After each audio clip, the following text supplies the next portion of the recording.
that beer, there's an urge, like, I shouldn't be doing this. If you follow God, your spirit's saying, I don't want this.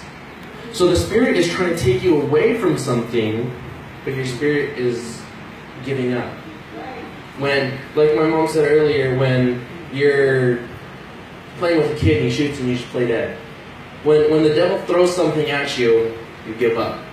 And that's when the spirit is strong, and that's when you're thirsting for God, when you realize, hey, I don't need this, I need to go over here instead of being over here.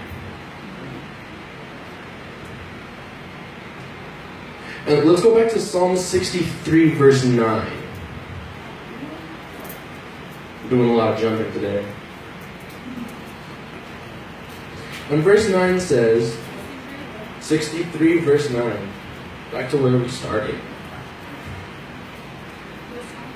And the word of the Lord says, but those that seek my soul to destroy it shall go into the lower parts of the earth. So for those that come against me shall not win, because my God is strong. My spirit is strong. My spirit is willing to defend me when my flesh is not. You see, they go into the lower parts of the world because they're not really doing much for me. So they're going to wherever they want to go, and they're coming against you. Hey, maybe you should do this with us. Maybe you should do this with us. And that's when your flesh is weak. Says, okay, I guess. But then your spirit's like, no, come on, taking care of you like a kid.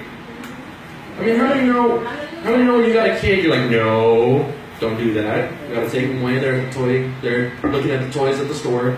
No.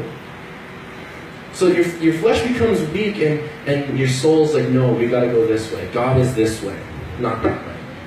God is Israel, your flesh is Egypt. Come on. And verse 10 says, and they shall fall by the sword. And so those that are coming against you, if your thirst is greater than your flesh, they're not going to win. You got to be headstrong and be like, well, no. Now, let's go back to Psalms 42. And we're going to go back to verse 4. And again it says, when I remember these things, I pour out my soul in me, for I have gone with the multitude. How many know when you pour out what you have, you go in the crowd and you get lost? But then you bring it back, and I went with them to the house of God. David is saying is that he was with them, and then he brought them with him because he was like, I'm thirsty. So he took them and brought them to God, and with the voice of joy and praise with the multitudes, they kept holy day. That kept holy day. So when you find that thirst, when you quench your thirst, there's nothing better than having that. And when we're full, and it's saying when we're full and no longer thirst, we begin to lose touch with God. I mean, how many know you pray, you come that one service, and you're like, woo, that was good, I'll see you next week. You leave your spiritual armor at the church door. Come on. And you slowly remember how you were with God, and you're like, hey, maybe I should go pick that up. And then you get tired of ourselves and pouring all of ourselves, receiving nothing. Because how many know God is the only one that can give?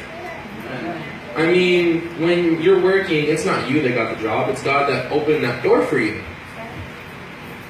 And so when you're receiving nothing, you're draining yourself. It's just like drinking that soda. What's it doing for me? It's making me more thirsty, all that sugar, the sodium that's in it. Not really doing much. It tastes good, yeah, for a little bit.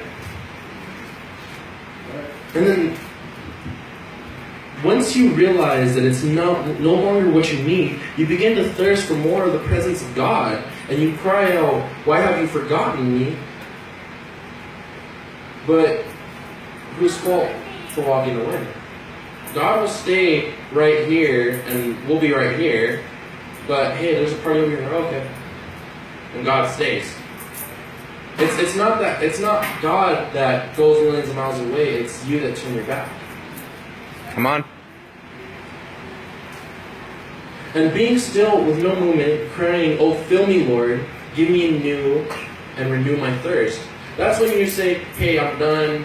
I'm done. I'm finished. I can't do this no more. God, fill me." And Thursday, Pastor David was saying, change your mind. We have battles with our mind, but being stuck in the same mindset because our minds have not been renewed.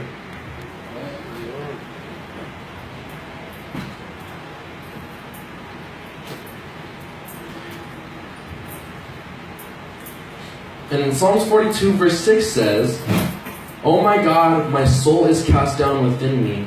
Therefore I will remember thee from the land of Jordan." That's when you had enough of yourself and you're like, I don't want that. Like a kid when they play with one toy for too long, they throw it, no, I want a new one. Then if we continue to verse 8, the word of the Lord says, "Yet the Lord will command his loving kindness in the daytime, and in the night his song shall be with me, and my prayer unto God of my life." Okay. How many know once he gives you that new feeling, there's that new joy, there's that new happiness? That's right. You go out, "Hey, God bless you, how you guys doing today?" Or, "How you doing today?" "Oh, I'm blessed." You have that new smile, and when you